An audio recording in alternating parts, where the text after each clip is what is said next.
Good morning.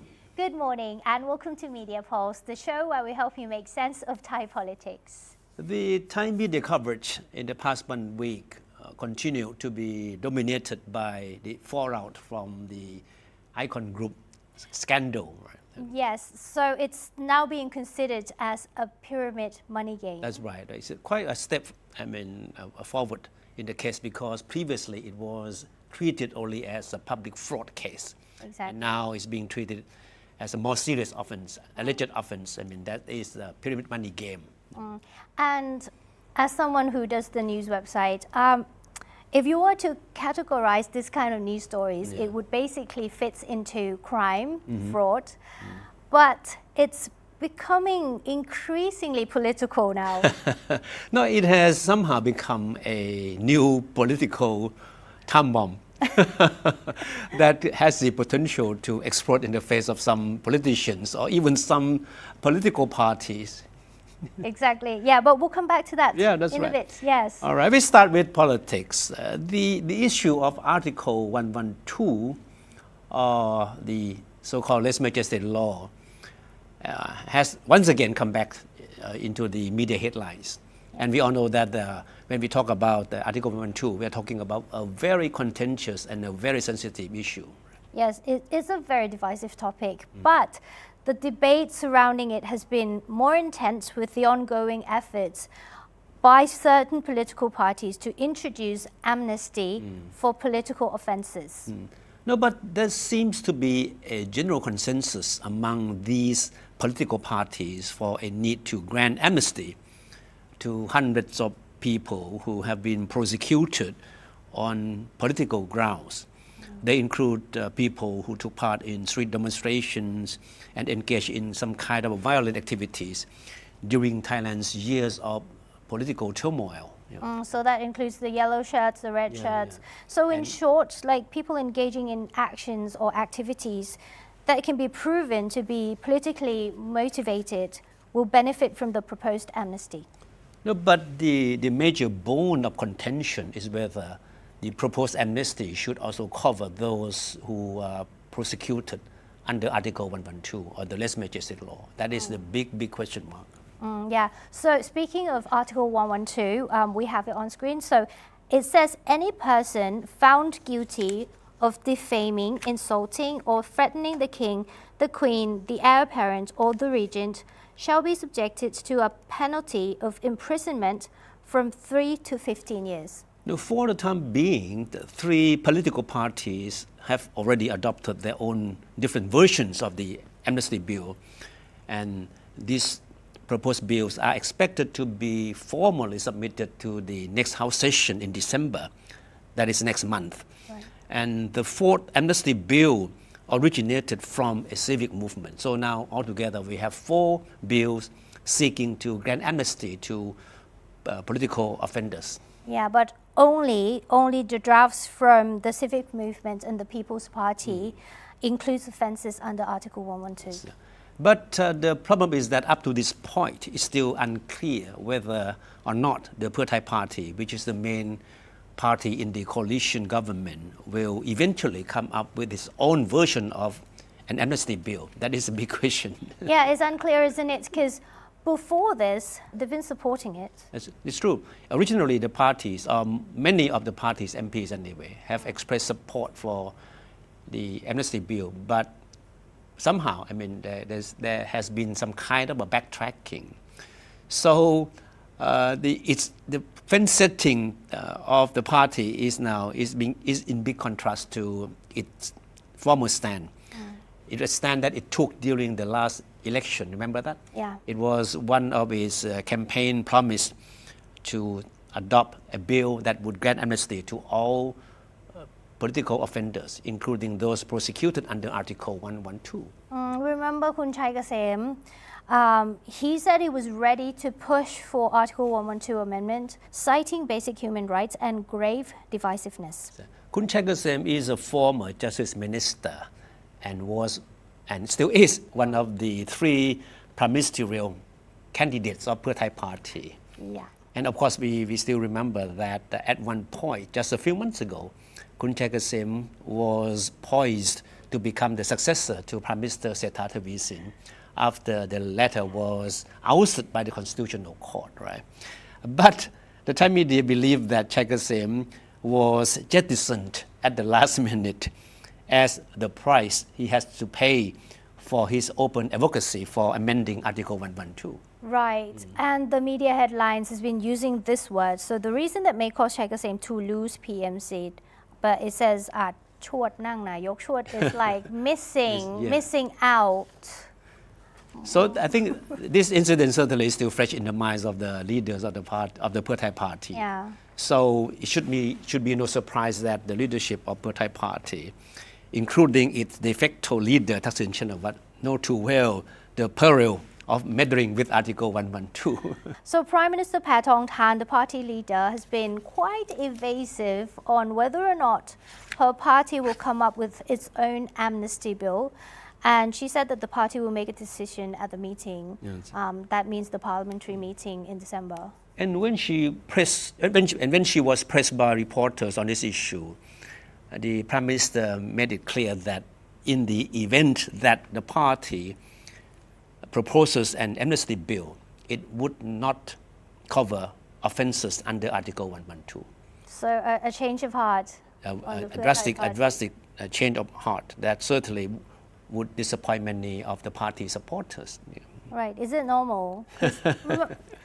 I think it's normal. Like imagine waking up in the morning, you're wearing one thing and that's I'm changing my mind. I'm not wearing that. So is it normal as changing your mind is as easy as changing clothes? I don't know. But there was a clearer signal on the same day that Paetongtarn talked about this issue. On that day after the interview that she gave, MPs of the party overwhelmingly agreed that the party should come up with its own version of an amnesty bill to be presented to the House in December. So Pheu Thai's party objection to including offences under Article 112 has pitted it against the People's Party, which is the main opposition party in Thailand, which advocates an amnesty that covers all categories of political offences.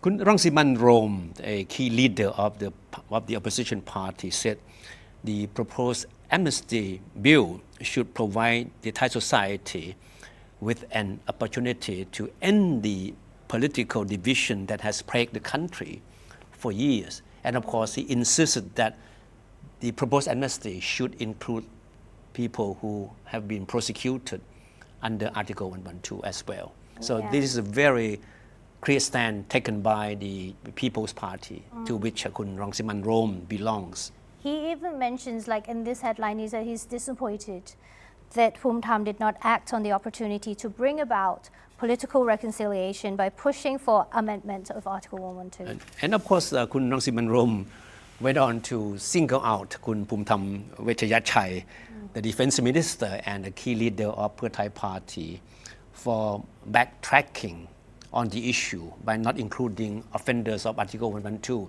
in the proposed amnesty. He even mentioned Phumtham's history Yeah. because he said Kun Phumtham was actually once among hundreds of students and political activists who benefited from amnesty program introduced by the government under General Prem Tinusulanon in 1980s. Kun Rangsiman Rome was referring to the time when Kun Phumtham was still very much a believer in communism.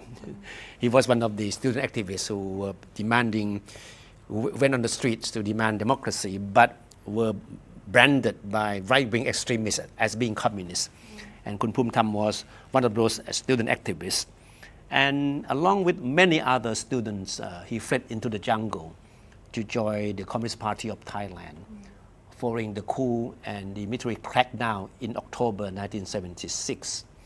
But of course, like most others, Phumtham quickly became disillusioned with communism and then decided to return to the fold by taking advantage of an amnesty program offered by the Prem government at the time in 1980.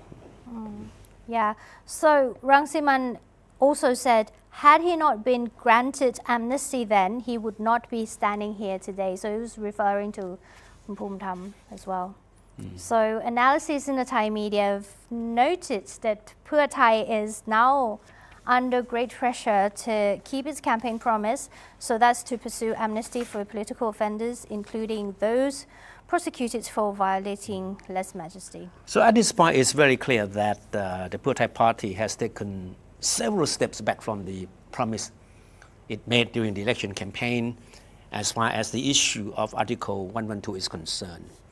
And analyses in the Thai media concur that it is another act of political expediency on the part of the Thepchai party, and is certainly aimed at avoiding confrontation with conservative forces, including coalition political parties that strongly oppose granting amnesty to those prosecuted under Article 112. Yeah. So I think there was one observation by a leading political commentator that I think really, give us a clear picture as to what is the stand of the Thepchai party on this issue today.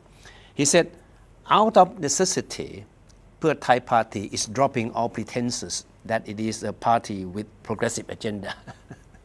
Yeah, hasn't it become a normal thing now in Thai politics with political expediency and? Of course, that has always been the game of the day. Flip-flopping is nothing strange or nothing new in Thai politics. So of course we have to listen to Kun Pattongthan, the Prime Minister, who is the leader of the party, who said that the party will decide on December 12th when the party meets formally to discuss the issue and come up with a decision. The MPs of the party, as we mentioned earlier, agree in a meeting last week that the party should have its own version of an amnesty bill. But whether or not it would include Article 112 is something that the party has to decide. Yeah, so it's wait and see. Yeah. Another case, last week, remember, we talked about the miracle that never came to the Thepchai massacre case. Actually, this week there's a miracle, but it came a bit too late. If you want to refer to it as a miracle, which I doubt whether it should be called miracle or not, the word miracle was first used by the Justice Minister, Kun Song, right? Yeah. When it was a matter of days before the statute of limitations of the case ran out, he said, hopefully, in the next 48 hours, somebody would turn up to face the court. But nothing of that sort happened. But the problem is that one of the suspects, there are 14 suspects, or even we call them even defendants because warrants for their arrest had been issued few weeks before the expiry of the statute of limitation, right? Yeah. But just a day after that happened, the expiry of the statute of limitation, one of the defendants turned up. Yeah, just a day after. A day after that. And he reported to work a day after that, as if he was just returning from another vacation. Yeah, you can imagine the reaction of the families of the 85 victims who died in the incidents. Remember, there was a protest and then people were transported in trucks and then they died of asphyxiation in Deep South. Yeah, and of course you cannot blame the families of this victim. If the case, the Thepchai massacre case was the last straw that quashed whatever faith they still have had in the Thai justice system. So with the case now thrown out of court, it's natural that they would believe that from this point on, there's nowhere where they can seek justice for what happened to their loved ones. And the former defendants go free. And in this case, we're talking about Wisnu Lertsongkhram. So he's an assistant of chief of Thao Then district in the northeastern province of Nakhon Phanom, right? And he reported to work on Monday, and he showed no qualms about the fact that he had been a subject of manhunt for the past few weeks. No, it was like, to the families of the victims of the massacre, it was just an insult added to their injury. There's no question about that. Yeah, and the role. So Wisnu's role in the Thepchai massacre, he was actually the driver of one of the army trucks that were used to transport the protesters, right, in Thepchai district. Okay. These protesters were arrested and herded onto army trucks. to be transported for the next 4 or 5 hours to an army installation to be detained. But along the way, 78 people died of asphyxiation. And so that's exactly what happened. Yeah. And at least, I mean, people expected after 20 years, somebody should be held accountable for the incident. But as we all know that now all the defendants or the suspects they're not scot-free. Yeah, yeah. So the fact that it took almost 20 years before the arrest warrants were issued, because remember, the 14 defendants, suspects, whoever, they fled the country. Some fled the country, some fled into hiding. And it took almost 20 years before the arrest warrants were issued. Coming back to the case of Kun Visanu, the only suspect who eventually turned up, Visanu reportedly submitted a request for leave shortly after a warrant for his arrest was issued It was few like, weeks ago. listen, I'm going to go into hiding in a few days, so I'm going to submit my leave form. A formal request to flee, right? No, but somehow, I mean, his request was denied by his superior after learning that he had been issued with an arrest warrant. But anyhow, Visanu went absent without leave and only reappeared after the statute of limitations of the case had run out. Yeah, so he refused to respond to questions from reporters and only saying that he was one of the army truck drivers on that fateful day. And he hasn't certainly come a long way from being a driver to become an assistant district chief, which is a senior position. Yeah. Legally speaking, Visanu is now a free man, free from all criminal charges. But the question is, can he still be penalized for any disciplinary offenses? So we have to go up to like the boss. That's right. The minister. That was a question that journalists put to Interior Minister Kun Anutin Chanvirakul. Yeah. And of course, Kun Anutin needs to come up with some kind of explanation because as Interior Minister, he's in charge of all the district offices throughout the country. So in a way, I mean, Visanu is supposed to be under him. Yeah, he's the boss. So he basically says, you know, the most that can be done at this stage is to have Visanu investigated for being absent without leave. Because Visanu just disappeared even after his request for leave was rejected by his superior. Right? So it's got nothing to do with Thepchai case now. It's only a disciplinary action. Yeah, and Kun Anutin couldn't say what kind of punishment awaits Visanu if he is ever found guilty of violating any disciplines or not. But Anutin has this to say, and very interesting. He said all those alleged to be involved in the case should not be allowed to live in peace. They should all face social sanctions. But of course, he stopped short of saying what kind of social sanctions should be imposed on these people. Right. And what did Prime Minister Paetongtarn Shinawatra have to say about all these? I mean, again, whenever she's confronted with sensitive issues, she would be very evasive. And what happened this time? Well, basically, she was asked by journalists on what further actions her government plans to take to cope with many people who fear that there would be an escalation of violence in the south. She only said this, and it's in the headline. So she said there was a need to restore confidence in the government. And in this headline, it says, Paetongtarn addresses the case of Assistant Chief of Tha Uthien District showing up to work after statute of limitation expires. And she says she's working on it by assigning the case to the Interior Minister. Now, in the same press briefing, she was also asked whether she has plans to visit the southern region to personally console families of the victims of the massacre. But she was non-committal, only saying that she was still in the process of deciding which provinces to visit.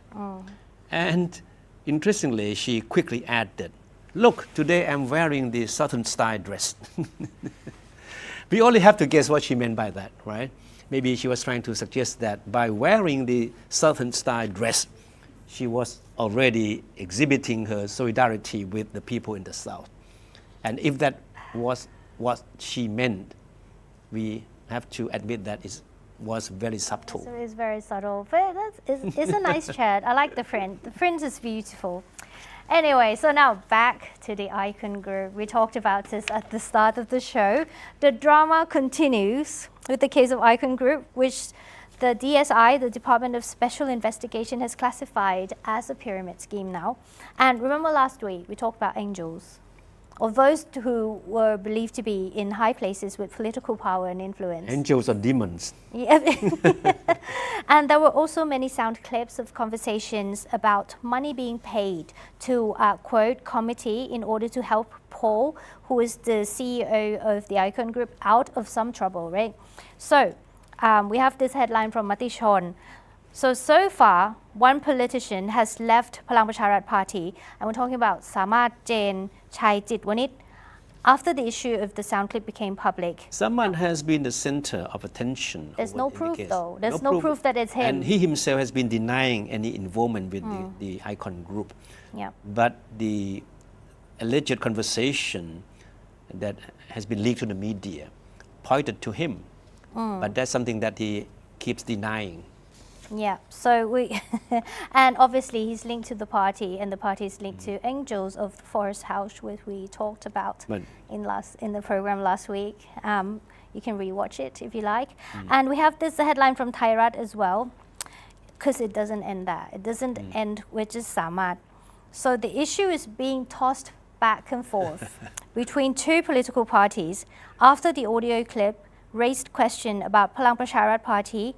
And we're talking about Police Lieutenant General Piya Tawichai, the spokesperson of Palang Pracharat.